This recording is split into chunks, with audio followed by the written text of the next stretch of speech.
नमस्कार। पिछले क्लास में हम लोगों ने फ्रिक्शन के कुछ एप्लीकेशंस के बारे में सीखा था और सर्कुलर मोशन के साथ उसको अटैच करके हम लोगों ने दोनों को जोड़ करके और तब देखा था कि क्या फ़ायदा हम उठा सकते हैं फ्रिक्शन को और सर्कुलर मोशन को मिला करके, क्या नई चीज़ें हम लोग डिस्कस कर सकते हैं।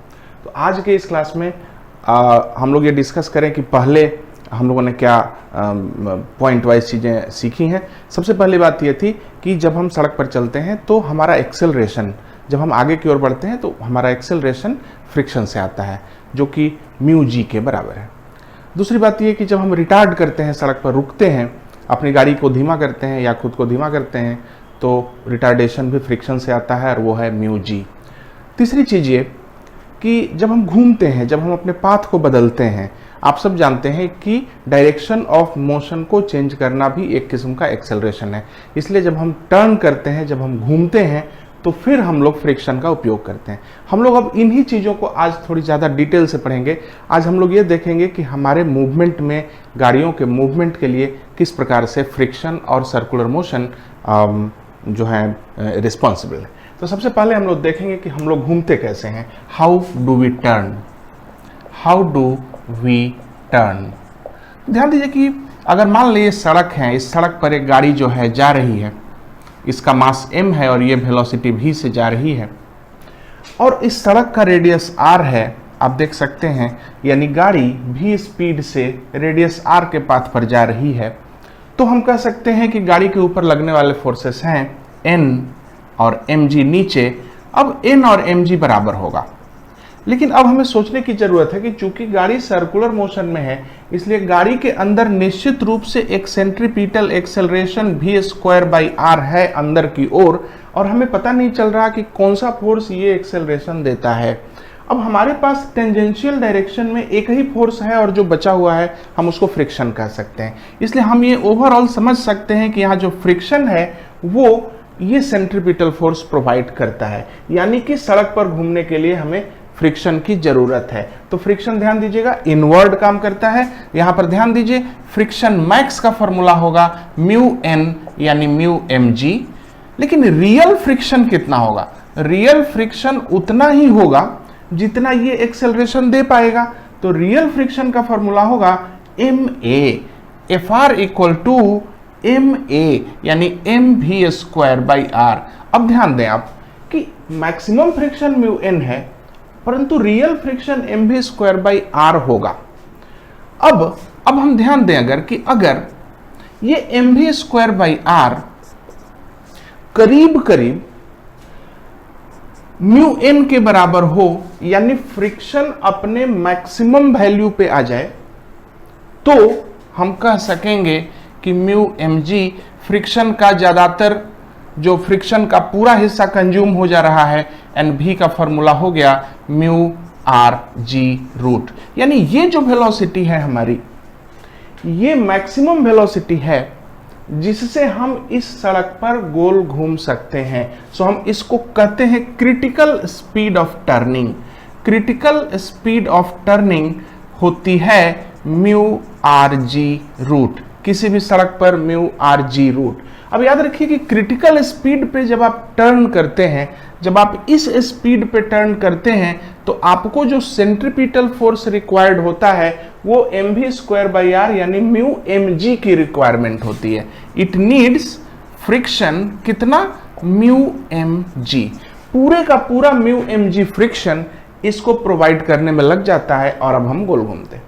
मान लीजिए कि अगर आपकी वेलोसिटी म्यू आर जी से कम है, ध्यान दीजिए, अगर आपकी वेलोसिटी म्यू आर जी से कम है तो आप अच्छा है, बहुत अच्छा, कम वेलोसिटी से आप चल रहे हैं, तो ऐसे केस में आपको फ्रिक्शन की रिक्वायरमेंट जो होगी वो कम होगी, म्यू एन की नहीं होगी। म्यू एन से कम में ही काम चल जाएगा। इसलिए ऐसे में फॉर्मूला होगा mv²/r के बराबर। mv²/r से ही आपको फ्रिक्शन का वैल्यू यहां से मिल जाएगा। जो भी v हो, म्यू आर जी से कम है, उतने ही वैल्यू से आपको मिल जाएगा। फ्रिक्शन का रिक्वायरमेंट होगा mv²/r। और याद रखिएगा, आप एक सक्सेसफुल टर्न लेंगे, यानी आप टर्न कर सकते हैं, कोई दिक्कत नहीं। उसी तरह से अगर वेलोसिटी म्यू आर जी से बढ़ जाए तब क्या होगा? तब तो गड़बड़ हो जाएगा, कि v का वैल्यू अगर म्यू आर जी से ज्यादा हो गया तब आप इस सड़क पर, इस रेडियस के पाथ पर इस वेलोसिटी से टर्न नहीं कर सकेंगे, क्योंकि आपको फोर्स रिक्वायरमेंट जो होगा वो म्यू एन से ज्यादा होगा। Then friction required will be more than mu n. तो ज्यादा म्यू एन से ज्यादा आपको जरूरत पड़ जाएगी फ्रिक्शन की, जो कि आपके पास उपलब्ध नहीं है। ऐसे केस में आपकी गाड़ी इस मोशन पे, इस सर्कुलर मोशन पे कंटिन्यू नहीं कर पाएगी। कंटिन्यू नहीं कर पाएगी तो क्या करेगी? तो वो स्किड करेगी। स्किड करने का मतलब है फिसल जाएगी। किधर फिसलेगी? अंदर फिसलेगी कि बाहर फिसलेगी? तो मैंने आपको बताया भी था एक बार कि बाहर की ओर फिसलेगी। क्यों बाहर की ओर फिसलेगी? क्योंकि बाहर की ओर फिसलेंगे तो रेडियस ऑफ द पाथ बढ़ जाएगा, और जब रेडियस ऑफ द पाथ बढ़ जाएगा तो ये mv²/r जो रिक्वायर्ड फोर्स है ये घट जाएगा, और ये तब तक आप आगे बाहर की ओर बढ़ते जाएंगे जब तक ये mv²/r आपके म्यू एन के बराबर ना हो जाए। तो आउटवर्ड स्किड करेंगे और बड़ा रेडियस थोड़ा सा ले लेंगे, लार्जर रेडियस पर आप कंटिन्यू कर जाएंगे। तो लार्जर रेडियस के पाथ पर कंटिन्यू कर जाएंगे। तो आइए हम लोग इस चीज को देख लें एक बार, क्योंकि ये ओवरऑल बताता है ये एग्जाम्पल कि जब हम सड़क पे चलते हैं फ्रिक्शन किस तरह से हमको गोल घूमने में मदद करता है। Critical speed of turning is mu R G. अगर सड़क फ्रिक्शनलेस हो तो आप ध्यान दें कि आप उस सड़क पर नहीं घूम सकते। आप न तो एक्सेलरेट कर सकते हैं, न आप रिटार्ड कर सकते हैं, और न ही आप अपना डायरेक्शन बदल सकते हैं।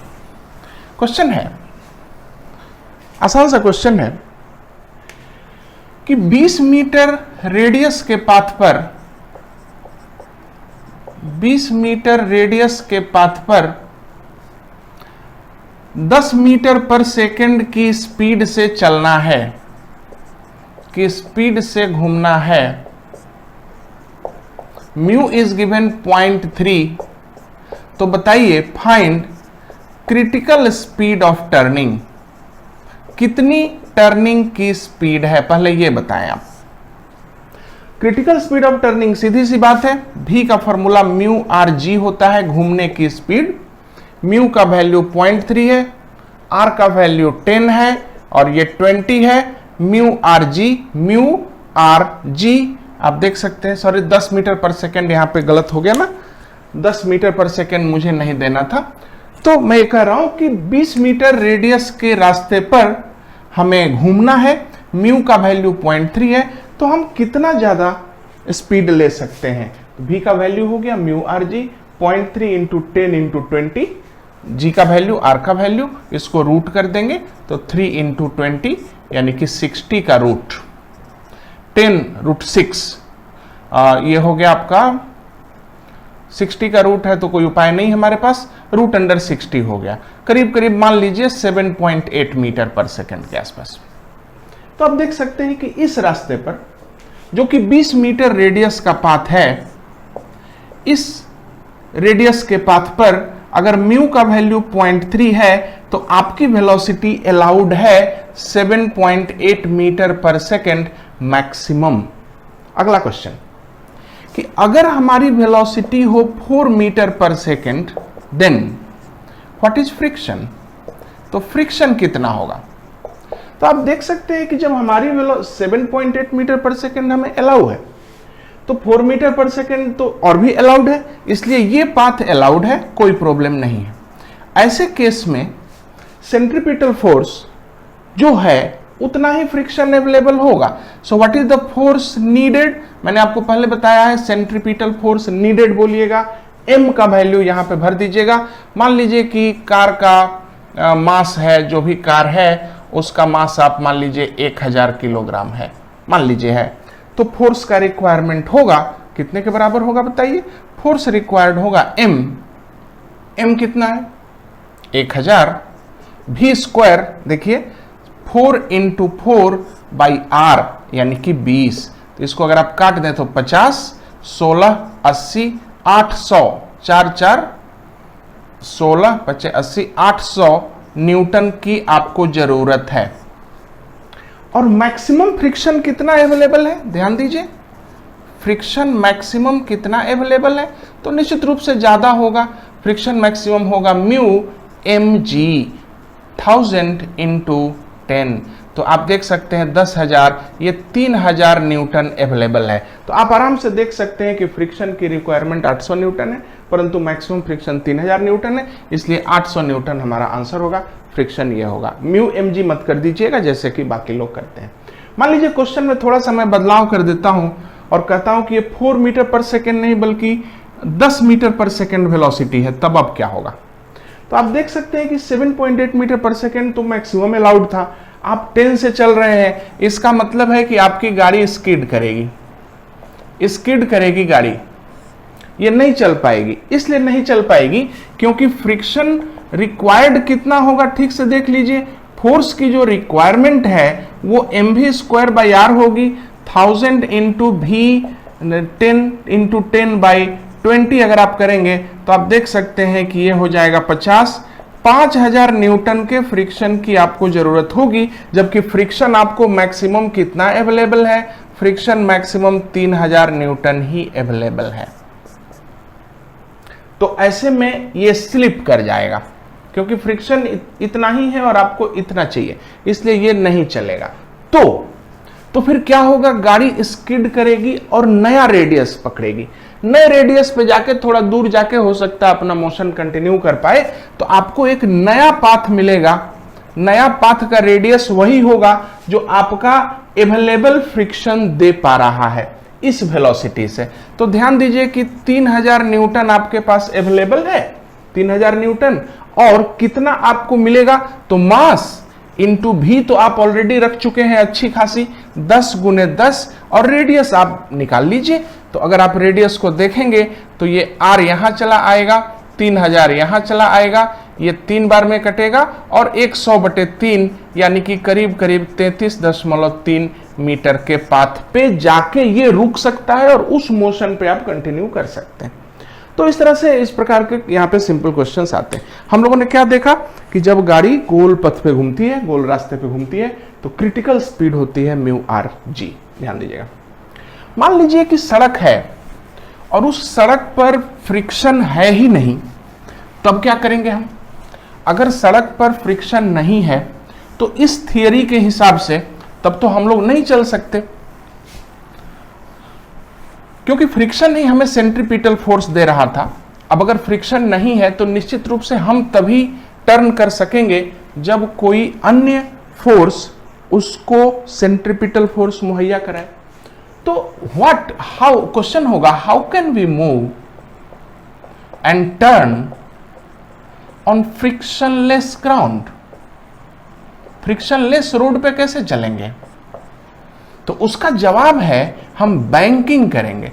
बैंकिंग का क्या मतलब है, बैंक नहीं, बैंक का मतलब बैंक नहीं, बैंक का मतलब है कि जब आप सड़क पे चलते हैं तो सड़क का जो बाहरी हिस्सा है, गोल घूमते समय सड़क का जो बाहरी हिस्सा है उसको आप थोड़ा सा उठा दें। मतलब जब सड़क ऐसे चलती है तो सड़क का बाहरी हिस्सा थोड़ा सा उठा दिया जाए। सड़क जब घूमेगी ना तो उसका बाहरी हिस्सा एलिवेट कर दीजिए ताकि उसका क्रॉस सेक्शन ऐसा नजर आवे, एक वेज के जैसा नजर आवे। इसको कहते हैं हम बैंक करना।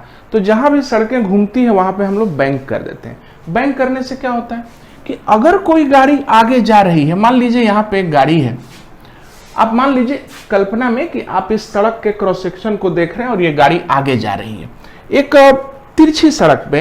एक सड़क जो है, जैसे आपने कार की जो रेस होती है, कारों की रेस वाली जो स्टेडियम्स होती हैं, उसमें आपने देखा होगा कि किस तरह से वो स्टेडियम किनारे की ओर उठा हुआ होता है, तभी कारें टर्न करती हैं, काफी ज्यादा स्लोप होता है। वही स्लोप बैंकिंग है। बैंकिंग का मतलब है raising the outer side of turn.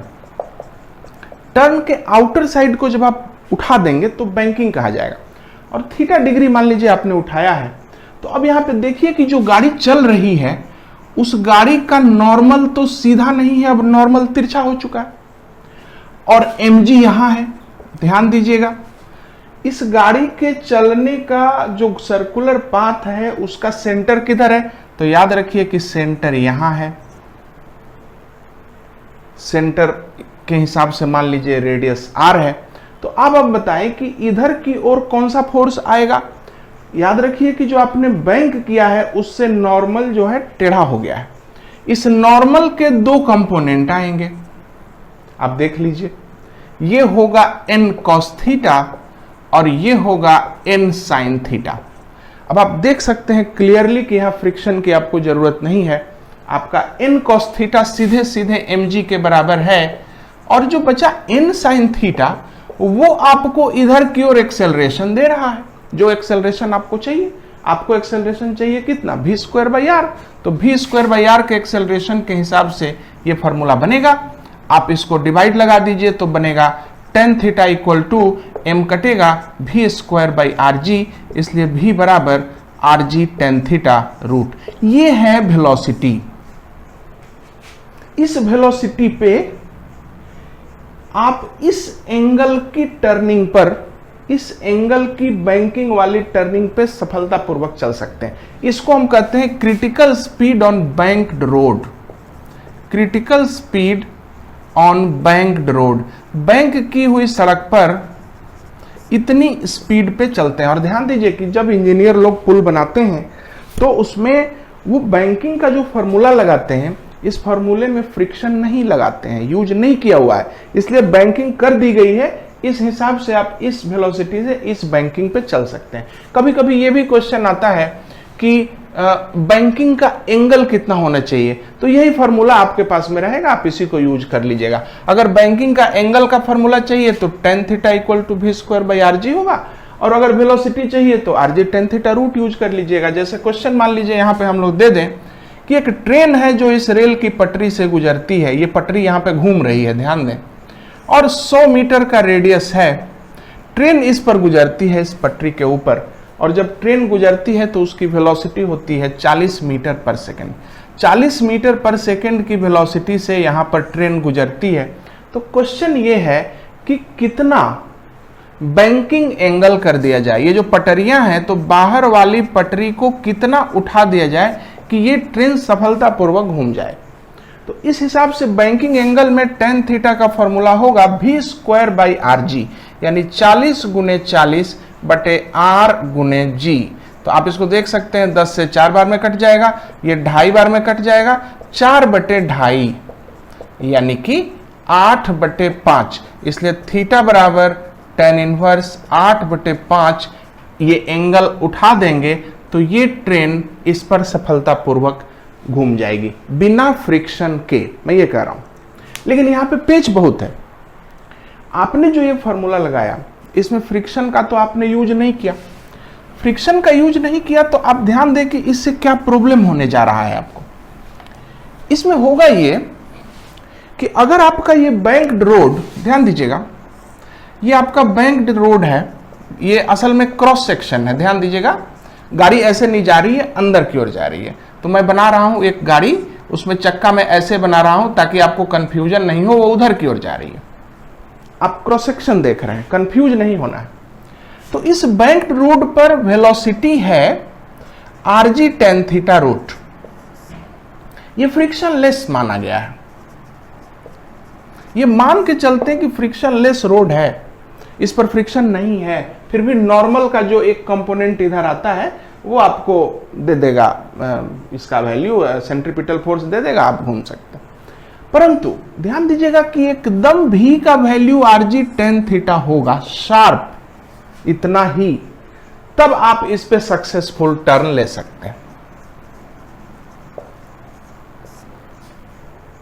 लेकिन अगर आपकी वेलोसिटी इस root under r g tan theta से कम होगी तब क्या होगा, ध्यान दीजिए, अगर आपकी velocity root under r g tan theta से कम होगी तो इसका मतलब है कि n sin थीटा, ध्यान दीजिए, n sin थीटा और n cos थीटा और mg, यहां पे गौर कीजिए, इतनी वेलोसिटी पर n sin theta is giving this centripetal force. But velocity कम हो गई है। अब वेलोसिटी कम हो गई तो निश्चित रूप से n sin थीटा ज्यादा हो जाएगा, n sin थीटा ज्यादा हो जाएगा mv स्क्वायर बाई आर से। ये वाला फोर्स बढ़ जाएगा mv²/r से। ये तो एक्स्ट्रा फोर्स आ गया। ये एक्स्ट्रा फोर्स आपको नीचे की ओर पुल करेगा, आप नीचे की ओर स्लिप करेंगे। आपकी गाड़ी, अगर आपने वेलोसिटी घटाई, इससे कम कर दी, तो ये गाड़ी नीचे की ओर स्लिप कर जाएगी। अगर आपने वेलोसिटी को rg tan थीटा से ज्यादा ले लिया, तब n sin थीटा mv²/r से कम हो जाएगा। तो n sin थीटा कम पड़ेगा, ये फोर्स रिक्वायर्ड दे ही नहीं पाएगा, आपको ज्यादा फोर्स की जरूरत पड़ जाएगी और n sin थीटा कम पड़ जाएगा। तो ऐसे में मैंने आपको बताया है, तब ऐसे में गाड़ी ऊपर स्किड करेगी। ऊपर स्किड करने से रेडियस बढ़ जाएगा, रेडियस उतना ही हो जाएगा जितने से कि ये बैलेंस कर ले, इसलिए हम कह सकते हैं कि स्किड अप करेगा। आप कहेंगे कि ऐसे गाड़ियां स्किड तो नहीं करती हैं सड़क पे। आप एक गोल कड़ाही ले लें और उसके अंदर एक शीशे का कंचा डाल दें और उसको घुमाएं। आप पाएंगे कि जब जब आप उस कंचे की वेलोसिटी को बढ़ाते हैं तो कंचा ऊपर की ओर आता है, और जब जब वेलोसिटी घटाते हैं तो कंचा नीचे की ओर शिफ्ट करता है। बिल्कुल वही कहानी यहां पर होगी। अगर आपकी गाड़ी काफी तेज वेलोसिटी से इस ओवरब्रिज से गुजरेगी तो वो ऊपर की ओर स्किड कर जाएगी, और अगर गाड़ी धीमे चलेगी इसके मुकाबले तो वो नीचे की ओर स्किड करेगी। यानी सिर्फ इस वेलोसिटी से चलेगी तो गाड़ी हमारी सेफ होगी। मैं आपसे ये कह रहा हूँ कि आपके मन में ख्याल आता है, सबके मन में आता है कि हमने तो नहीं देखा कभी, क्योंकि जब गाड़ियाँ गुजरती हैं और घूमती हैं तो सभी अलग अलग वेलोसिटी से गुजरती हैं। अलग अलग वेलोसिटी से गुजरने के बावजूद भी हमने देखा है कि वो अपने रास्ते पे चली जाती हैं। न कोई किसी का रेडियस स्किड करके बढ़ता है, न रेडियस घटता है। क्यों ऐसा होता है? उसका जवाब है कि सड़क पर फ्रिक्शन होता है। याद रखिए कि ये बैंकिंग का फॉर्मूला तो मैंने निकाल दिया, लेकिन इसमें फ्रिक्शन अवेलेबल है। तो याद रखिए कि अगर फ्रिक्शन अवेलेबल हो तो इस फॉर्मूले में एक नई चीज पैदा हो जाती है। ध्यान दें कि जब फ्रिक्शन होता है, आपने बैंकिंग कर दी है बिना फ्रिक्शन माने, और अब वहां पे फ्रिक्शन पैदा हो गया, तो हम कहेंगे यहां पे कि अगला टॉपिक होगा बैंकिंग एंड फ्रिक्शन। यहां पे क्या होता है गौर कीजिएगा। यहां पे फ्रिक्शन अवेलेबल है, असल में फ्रिक्शन तो रहता ही रहता है। तो क्या होता है कि जब आप वेलोसिटी भी √rg tan थीटा लेते हैं तो उस समय आपकी गाड़ी में नॉर्मल जो होता है फर्स्ट क्लास आपको ले जाता है, फ्रिक्शन की कोई जरूरत ही नहीं पड़ती है। लेकिन अगर आपकी velocity rg tan theta root से कम होती है तो आप नीचे की ओर स्किड करते हैं, तो ऐसे में फ्रिक्शन ऊपर चला जाता है। और फ्रिक्शन जब ऊपर चला जाता है और इसके बाद फ्रिक्शन मजबूत होने लगता है, क्योंकि फ्रिक्शन की मैक्सिमम वैल्यू होती है, तो इसीलिए फ्रिक्शन आपको नीचे की ओर स्लाइड करने से रोक देता है। तो कितने दिन तक रोकेगा, कितना समय तक रोकेगा? कहीं ना कहीं एक मिनिमम वेलोसिटी आएगी जब फ्रिक्शन हमें नीचे स्किड करने से नहीं रोक पाएगा। इसलिए वहां पर एक एक्सप्रेशन निकालना पड़ता है, वेलोसिटी मिनिमम। उसी तरह से जब वेलोसिटी को हम बढ़ाएंगे तो हमारी गाड़ी में ऊपर की ओर स्किड करने की टेंडेंसी आएगी, तब फ्रिक्शन नीचे की ओर आ जाएगा और आपको स्किड करने से रोकेगा। कितना रोकेगा? फ्रिक्शन अपनी लिमिट तक रोकेगा, उस लिमिट से ज्यादा आप बढ़ेंगे तो फिर आपको फ्रिक्शन ऊपर स्किड करने से नहीं बचा सकेगा। इसलिए हमारे पास जब फ्रिक्शन यहाँ पे आता है तो हमारे पास दो वेलोसिटी जाती हैं, velocity minimum so that we avoid the slipping down, velocity maximum so that we avoid the slipping up. और ये एक्सप्रेशन आपको बेहद इंपॉर्टेंट है क्योंकि हर जगह इस पर सवाल है। तो अब हमने यहाँ पे फ्रिक्शन दे दिया है। चलिए मान लेते हैं हम लोग इसमें यहाँ पर क्वेश्चन ले लें, बहुत आसान है, कोई दिक्कत नहीं है इसमें। कल्पना कीजिए कि यहां पर वेलोसिटी लेस है। जब वेलोसिटी लेस है तो इसका मतलब है, जाहिर है कि आप स्किड नीचे की ओर करेंगे, नीचे की ओर स्किड करेंगे, और नीचे की ओर स्किड करेंगे तो फ्रिक्शन ऊपर जाएगा।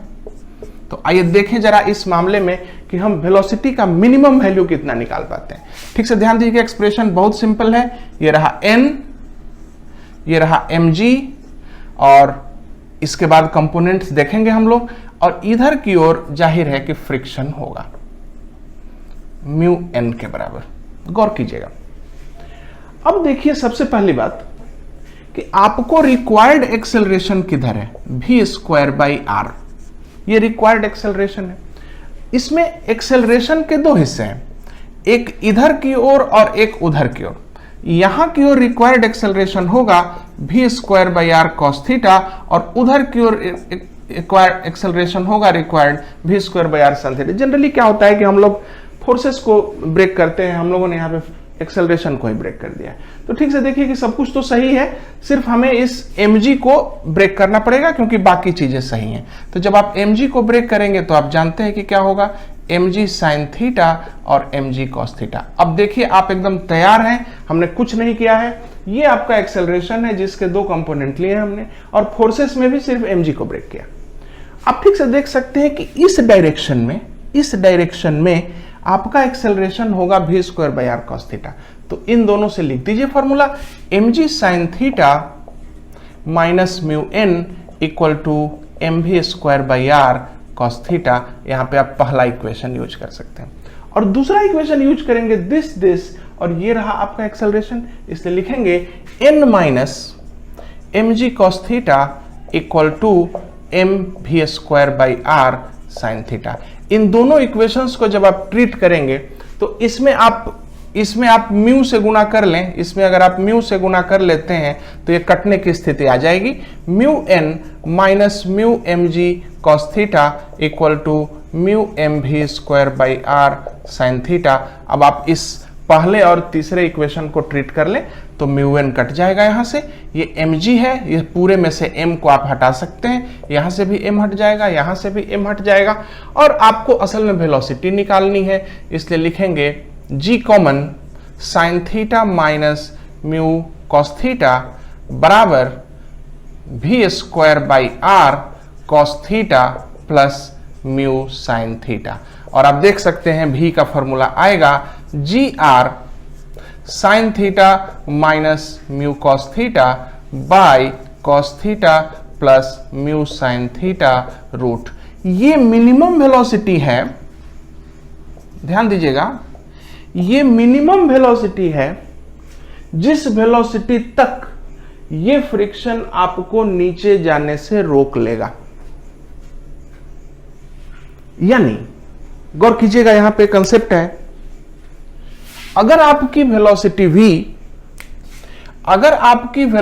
भी √r(g tan थीटा है तब तो आप क्रिटिकल स्पीड पे, आपको किसी फ्रिक्शन की जरूरत नहीं है, आपका सिर्फ नॉर्मल से ही काम चल जाएगा, कोई स्किडिंग नहीं होती है, आप पास कर सकते हैं।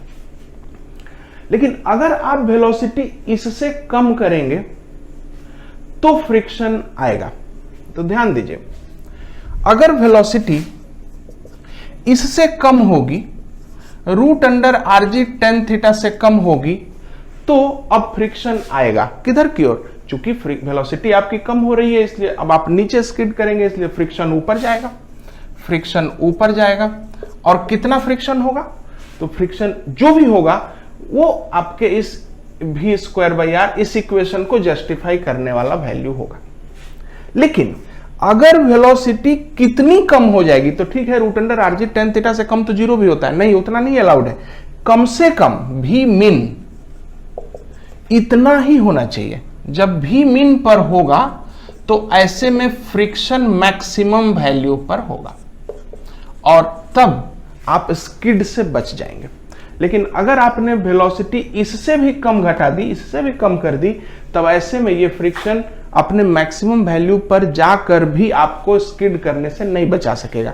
इसलिए अगर वेलोसिटी इससे कम हो गई तो आप नीचे की ओर स्किड कर जाएंगे। तो आप ध्यान दीजिएगा, चीजें आती हैं, फ्रिक्शन का वैल्यू पूछता है तो वेलोसिटीज के हिसाब से फ्रिक्शन को निकाल लीजिएगा, इक्वेशन में पुट करके निकालिएगा, अंदाज से मत कीजिएगा। अब हम लोग आगे बढ़ते हैं और देखते हैं कि जब हम वेलोसिटी बढ़ाएंगे तब क्या होगा। तो जब हम वेलोसिटी बढ़ाते हैं, ध्यान दीजिए, वेलोसिटी के बढ़ने से क्या होता है, इसी सवाल के अंदर हम लोग चेंज कर देंगे। If velocity is more than it will have a tendency of skidding up. लेकिन जैसे ही वेलोसिटी स्किड अप करेगी वैसे ही फ्रिक्शन आ जाएगा नीचे की ओर, क्योंकि फ्रिक्शन तो स्किडिंग को रोकता है, इसलिए फ्रिक्शन आ जाएगा नीचे और नीचे आएगा और बढ़ेगा भी।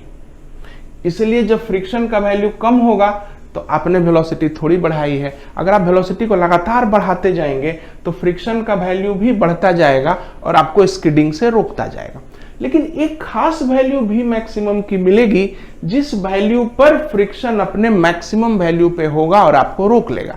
उससे ज्यादा अगर वेलोसिटी मैक्स आपने किया तब आपको ये फ्रिक्शन नहीं रोक सकेगा और आप ऊपर की ओर स्लाइड कर जाएंगे। तो आइए हम लोग निकालते हैं कि वेलोसिटी मैक्स कितना है। वेलोसिटी मैक्स क्या है, सीधी सी बात है, देखिए एक्सप्रेशन में कितना चेंज आया है मैं आपको दिखा रहा हूं। म्यू एन उधर से मैंने इधर कर दिया है और कुछ नहीं किया।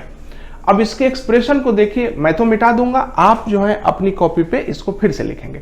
तो म्यू एन का वैल्यू इधर से हमने इधर कर दिया। देखिए एक्सप्रेशन होगा mg sin theta plus mu n mv square by r cos theta और n minus mg cos theta equal to mv square by r sin theta. और जब आप इसको छोड़ देंगे और इसको जब आप म्यू से गुना करेंगे तो इतना ही होगा। आप इसको जोड़ रहे थे, अभी तो आप जोड़ रहे थे, अब आप इसको घटाना शुरू कर देंगे। तो जब आप इसको सब्ट्रैक्ट करेंगे तो आप देखेंगे यहां पे साइन बदल जाएगा और जब सब्ट्रैक्शन करेंगे तो आएगा साइन थीटा प्लस हो जाएगा cos theta equal to v square by r cos theta minus mu sin theta, और इसलिए यहां पे प्लस होगा और यहां पे माइनस होगा। आप देख सकते हैं कितना थोड़ा सा चेंज आ रहा है इस मामले में, सिर्फ प्लस का माइनस हो गया है और कोई परिवर्तन नहीं आता है। तो अगर velocity root under r g tan theta से ज्यादा है तो कोई बात नहीं है, root under r g tan theta से ज्यादा होगा तो फ्रिक्शन नीचे आ जाएगा और आपको फिसलने नहीं देगा। लेकिन अगर वेलोसिटी आप बढ़ाते गए तो फ्रिक्शन भी बढ़ता चला जाएगा और आपको रोक के रखेगा। लेकिन आपने वेलोसिटी अगर इतनी कर दी तो फ्रिक्शन अपने मैक्सिमम वैल्यू पे आएगा और आपको रोक के रखेगा। फ्रिक्शन अगर आपने वेलोसिटी को इससे भी ज्यादा बढ़ा दिया तब ये फ्रिक्शन आपको स्लाइड करने से नहीं रोक पाएगा और अब आप ऊपर की ओर स्लाइड करेंगे। इसलिए इस एक्सप्रेशन को ध्यान दीजिएगा। कई बार मैंने देखा है कि इस पे प्रश्न आते हैं एग्जाम्पल्स में। वी मैक्स और वी मिन का फॉर्मूला आप ध्यान दीजिएगा, एक जैसे फॉर्मूले हैं, प्लस माइनस का खाली अंतर है। अगर वी मैक्स करते हैं तो ऊपर प्लस नीचे माइनस है, वी मिन करते समय ऊपर माइनस नीचे प्लस है और आंसर सेम है। तो याद रखिएगा सिर्फ वी मिन और वी मैक्स का इशू नहीं है, यहाँ पर फ्रिक्शन का भी अलग अलग वैल्यू हो सकता है। इनफैक्ट इन्फिनाइट किस्म के फ्रिक्शन के वैल्यूज हो सकते हैं। कौन से वैल्यू ऑफ वेलोसिटी आपको मिली है उस वैल्यू ऑफ वेलोसिटी पे आपको फ्रिक्शन का वैल्यू अलग से मिलेगा। ये सिर्फ लिमिट्स हैं फ्रिक्शन की, इन दोनों वैल्यूज पे फ्रिक्शन अपनी मैक्सिमम वैल्यू पे होता है। इसलिए वेलोसिटी का वैल्यू उस भी मिन से लेके भी मैक्स के बीच रहेगा, तब आप सेफ टर्न कर सकते हैं। तो जनरली जब सड़कें बनती हैं तो उनके ऊपर कोलतार बिछाया जाता है, इतना ज्यादा कोफिशिएंट ऑफ फ्रिक्शन रहता है, म्यू का वैल्यू इतना ज्यादा रहता है कि वीमैक्स और वीमिन के बीच बहुत ज्यादा रेंज रहता है। इसीलिए अगर सड़क पे चलते समय आप रुक भी जाते हैं तो कोई बात नहीं, आप नीचे स्लाइड नहीं करते हैं। तो बहुत ही जीरो, ऑलमोस्ट जीरो स्पीड से लेके ऑलमोस्ट बहुत ज्यादा स्पीड तक आपको स्लाइड करने के कोई चांसेस नहीं होते हैं। परंतु ये थियरी है, थियरी पढ़नी जरूरी है। तो हम लोगों ने देखा कि किस तरह से फ्रिक्शन हमें सड़क पर घूमने में मदद करता है। सड़क पर बैंकिंग का क्या फॉर्मूला है और बैंकिंग के साथ अगर फ्रिक्शन आ जाए तो किस तरह से हम उस फार्मूले में चेंज करते हैं। अब छोटी छोटी और चीजें भी ध्यान दें आप, जैसे मान लीजिए अगर हम लोग एक दो चीजें और देख लें, क्योंकि हम लोग फ्रिक्शन को सर्कुलर मोशन के साथ अटैच करके और सीख रहे हैं कि क्या हो रहा है। मान लीजिए यहाँ पर एक कटोरा है। ये कटोरे वाला जो सवाल है बहुत पॉपुलर है, इसलिए खास तौर पे मैं डिस्कस कर रहा हूं। मान लीजिए ये कटोरा है और ये कटोरा बहुत चिकना कटोरा है। चिकने कटोरे में एक कीड़ा चलेगा। तो ध्यान दीजिए, अगर कीड़ा, यहां पे कीड़ा है मास m का, अगर कीड़ा चलेगा और चिकना कटोरा है तब तो वो गिर जाएगा, नीचे आ जाएगा। चिकने कटोरे में कीड़ा नहीं चल सकता। लेकिन अगर हम इस चिकने कटोरे को घुमा दें ओमेगा स्पीड से तब कीड़ा रह सकता है। तो मान लीजिए अगर हम ओमेगा स्पीड से घुमा दें तो मान लीजिए कीड़ा यहां पे आके स्टैटिक हो गया। गौर कीजिएगा, यहां पे रेडियस r है, यहां पे थीटा एंगल होगा। ठीक से देखिए कि जब आप बर्तन को घुमाएंगे तो कीड़ा इस पाथ पे घूमेगा। ये कीड़े का सर्कुलर पाथ यही होगा। कीड़ा अपने सर्कुलर पाथ पे घूम रहा है, तो कीड़ा अगर सर्कुलर पाथ पे घूम जाएगा तो फिर नीचे स्लिप नहीं होगा। आइए जरा कीड़े का हम लोग डायग्राम बनाते हैं। देखिए ये नॉर्मल होगा, ये mg होगा, और आप जानते हैं मैंने फ्रिक्शन लेस कहा है। तो फ्रिक्शनलेस कटोरे में कीड़ा यहां नहीं रह सकता है जब तक वो घूमेगा नहीं। अगर ये कटोरा नहीं घूमता तब कीड़ा थोड़ा भी नहीं चढ़ सकता इस कटोरे के ऊपर, थोड़ा भी ऊपर एकदम नीचे आ जाएगा फिसल के। लेकिन चूंकि ये घूम रहा है तो घूमते समय आप ध्यान दीजिए कि इसके ऊपर N फोर्स लगा है और एक mg लगा है, और इसके अंदर, इस कीड़े के अंदर सेंटर की ओर, सेंटर तो यहाँ है ना इसके मोशन का, एक्सेलरेशन होगा ओमेगा स्क्वायर आर के बराबर। ध्यान दीजिए आर ये है, रेडियस ऑफ द पाथ ये, तो रेडियस ऑफ द पाथ के हिसाब से एक्सेलरेशन आपका मैंने बना दिया ओमेगा स्क्वायर आर। देखिए ओमेगा देगा तो ओमेगा स्क्वायर आर लिखिएगा, भी लिखेगा तो भी स्क्वायर बाई आर लिखिएगा। अब बताइए कि कौन से फोर्स को तोड़ना चाहिए, तो मेरे ख्याल से n को तोड़ना चाहिए। n को अगर आप तोड़ेंगे तो उधर जाएगा n cos थीटा और इधर जाएगा n sin थीटा, तो आप लिखेंगे n cos theta equal to mg और n sin theta equal to m omega square R. R कितना लिखेंगे, रेडियस कितना लिखेंगे, ठीक से देखिए, ये है आर, ये है आर, यहाँ है थीटा, तो ये होगा आर cos थीटा और ये होगा आर sin थीटा, इसलिए m omega square R sin theta, sin theta cut जाएगा, n का वैल्यू होगा m ओमेगा स्क्वायर आर और n cos थीटा बराबर mg होगा। तो इसलिए हम लिख सकते हैं m omega square R cos theta बराबर mg। आप यहाँ पे m को काट सकते हैं और आप देख सकते हैं ओमेगा स्क्वायर बराबर g by R cos theta, इसको रूट कर दीजिए। यानी अगर आप चाहते हैं कि ये कीड़ा थीटा एंगल तक ऊपर चढ़ जाए तो आपको ओमेगा इतना रखना चाहिए। आप जितना ज्यादा ओमेगा रखेंगे, ओमेगा का वैल्यू जितना ज्यादा जाएगा उतना इस थीटा cos थीटा का वैल्यू कम होगा। जितना ओमेगा बढ़ेगा उतना cos थीटा का वैल्यू कम होगा और थीटा का वैल्यू उतना ही ज्यादा हो सकेगा। इसलिए अगर आपको ज्यादा ऊंचाई तक चढ़ाना है कीड़े को तो आप ओमेगा का वैल्यू बढ़ा दीजिए। इस तरह से हम लोगों ने देखा कि इस सवाल के अंदर जो कीड़ा है वो कीड़ा बॉडी के घूमने की वजह से वो थोड़ा सा ऊपर की ओर चढ़ पाता है। मान लीजिए कि ये घूमता नहीं है, तब अगर ये नहीं घूमेगा तब कीड़ा कैसे जा सकता है ऊपर, तो ध्यान दीजिए तब भी जा सकता है अगर ये रफ हो यानी कि अगर फ्रिक्शन हो तो कीड़ा बिना घूमे भी ऊपर की ओर आ सकता है। तो आइए हम लोग इस सवाल को भी बनाएं। क्वेश्चन है कि अगर एक हेमिस्फेरिकल कटोरा हो और उस पर कोफिशिएंट ऑफ फ्रिक्शन म्यू हो तो यहां से एक कीड़ा कितनी हाइट तक चढ़ सकता है। क्वेश्चन ये है हाइट टू असेंड, कीड़ा कितना ऊंचा यहां से ऊपर की ओर चढ़ सकता है। गौर कीजिए, कोई दिक्कत नहीं है। यहां पे जब आप देखते हैं इस कीड़े को तो कीड़े में नॉर्मल लगा है और एक mg लगा। ध्यान दीजिएगा कि मैं घुमा नहीं रहा हूं, यहाँ पे कुछ घुमाव नहीं है, बर्तन रखा हुआ है, कीड़ा ऊपर जा रहा है। मैंने सिर्फ ये पूछा कि कितना दूर तक वो चढ़ सकता है। यहाँ पे सर्कुलर मोशन का कोई कंसेप्ट ही नहीं है, कुछ भी घूम नहीं रहा। तो यहाँ पे सिंपल आपको फ्रिक्शन का केस है। तो यहाँ पे गौर कीजिए कि कीड़ा यहाँ है, ये mg है, ये n है, तो mg के दो कंपोनेंट होंगे। ध्यान दीजिए, अगर ये थीटा होगा तो ये थीटा होगा, यानी mg cos थीटा और mg sin थीटा।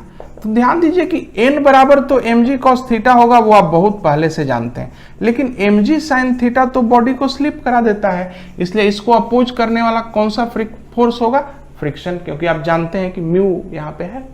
तो म्यू mg sin थीटा बराबर होगा म्यू mg cos थीटा, यानी कि हमेशा की तरह से ये कट जाएगा और tan थीटा बराबर म्यू, इसलिए थीटा बराबर tan इनवर्स म्यू। जब तक नहीं होगा तब तक ये कीड़ा ऊपर चढ़ सकता है, और जब ये थीटा का वैल्यू यहां से आपको मिल जाएगा उसके बाद जब ये चढ़ेगा तब ये फिसल जाएगा। तो आप जानते हैं यहाँ पे भी सिंपल एंगल ऑफ रिपोज और एंगल ऑफ रिपोज का केस बन रहा है। इस जगह पर एकदम रिपोज एंगल पर है, इसलिए जस्ट टू स्लाइड है। यहाँ पे एंगल रिपोज से कम है, इसलिए आप स्लाइड नहीं करेंगे, लेकिन जैसे ही आप ऊपर बढ़ेंगे तो फिर आपका जो रिपोज से ऊपर हो जाएंगे और वहां से आप नीचे की ओर स्लिप कर जाएंगे। तो इस तरह से हम लोगों ने देखा कि हमारा जो फ्रिक्शन है कि हमारी बॉडीज को घूमने में मदद करता है। और मान लीजिए कि थोड़ा सा और मैं इस केस को बढ़ा दूं और कहूं कि ये बाउल है, बाउल घूम रहा है और फ्रिक्शन भी है, तब तो फिर तो ये वही केस हो गया बैंकिंग एंड फ्रिक्शन वाला।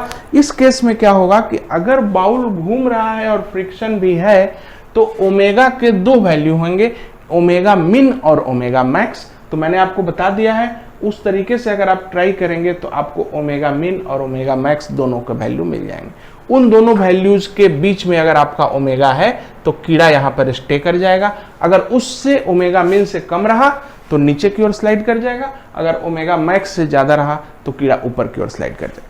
कुल मिला जुला के आज जो हम लोगों ने सीखा उसके अंदर में हमने ये सीखा कि हमें सड़क पर एक्सेलरेट करने के लिए फ्रिक्शन की ज़रूरत है, रिटार्ड करने के लिए फ्रिक्शन की ज़रूरत है, गोल घूमने के लिए भी हमें फ्रिक्शन की ज़रूरत है। अगर फ्रिक्शन नहीं उपलब्ध हुआ तो हमें बैंकिंग करनी पड़ती है और नॉर्मल के एक कंपोनेंट लेते हैं, उससे हम घूम सकते हैं। अगर हमने फ्रिक्शन को यूज किया तो जो हमारा क्रिटिकल वेलोसिटी है म्यू आर जी रूट होता है। अगर फ्रिक्शन नहीं है तो बैंकिंग यूज कर लेते हैं। बैंकिंग का फार्मूला भी का फार्मूला होता है are g tan theta root under. अगर बैंकिंग प्लस फ्रिक्शन दोनों रहा तो हम जानते हैं कि वेलोसिटी के मिनिमम और मैक्सिमम दो फार्मूले आते हैं, उसको हम लोगों ने देखा और थोड़ा सा उसी कंसेप्ट को आगे बढ़ाया इस बाउल वाले केस में। तो इस चलने वगैरह के केसेस में हम लोगों ने जो मैक्सिमम पूछा जाता है सामान्यतः परीक्षाओं में उतना हम लोगों ने डिस्कस कर लिया है। एच.सी. वर्मा की किताब में भी इस पर क्वेश्चंस आए हैं, बाउल वाले भी क्वेश्चंस हैं वहाँ पे और स्किडिंग वाले भी क्वेश्चंस हैं, आप उनको बनाइएगा। 2-3 सवाल बनाने के बाद कंसेप्ट क्लियर हो जाता है। अब सर्कुलर मोशन में एक और टॉपिक बचा है, स्यूडो फोर्सेस को हम लोग सर्कुलर मोशन में अप्लाई कर लेंगे और वो सर्कुलर मोशन का सबसे ज़्यादा कंसेप्चुअल हिस्सा बनेगा। इसलिए तब तक इस चीज़ को रिवाइज करिए, वेट करिए। Thank you.